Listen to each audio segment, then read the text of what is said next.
Hello everyone, this is Mark Milam, your mortgage professional, coming to you today to talk about interest rates in 2018.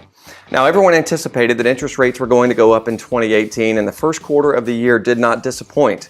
But there's a lot of confusion about what drives interest rates and what home buyers can do to mitigate risk in a rate increasing environment like the one we're in now.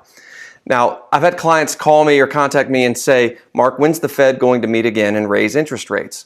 Now, the Fed controls the federal funds rate, which is really a short-term lending rate, and the Fed does not directly control mortgage interest rates. Mortgage interest rates are much more influenced by investment in mortgage-backed securities. Now, mortgage-backed securities is just a fancy name for a collection of bonds, and stocks and bonds compete for the same investment dollar. So as investment in stocks wanes and investment in bonds goes up, interest rates go down. As investment in mortgage-backed securities or bonds declines and investment in stocks goes up, mortgage-backed securities value declines and interest rates go up. That's how it works. That's why when you have some kind of global unanticipated event that causes a lot of anxiety and a lot of stress, people pull their money out of stocks and put them in bonds, and we see short-term improvement in mortgage interest rates.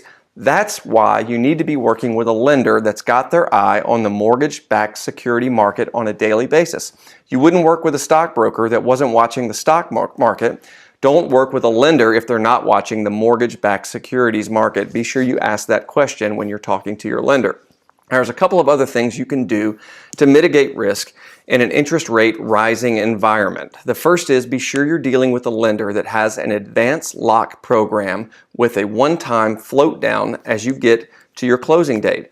So our program, you can advance lock interest rates out to 12 months. There's an upfront deposit, not a fee, but a fully refundable deposit to you, and you have an effective interest rate cap that acts like an insurance policy against rising interest rates. If, when you get to within 30 days of closing, interest rates are lower, you get the benefit of that lower rate at that time. So that's your advanced lock policy you need to be sure that your lender offers.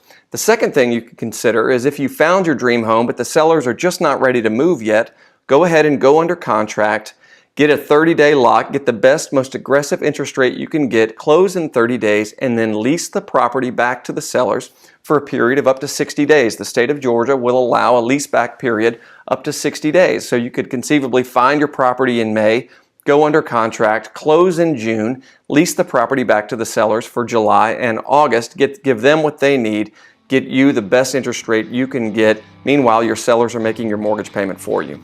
I hope all this information has been helpful, and good luck to you.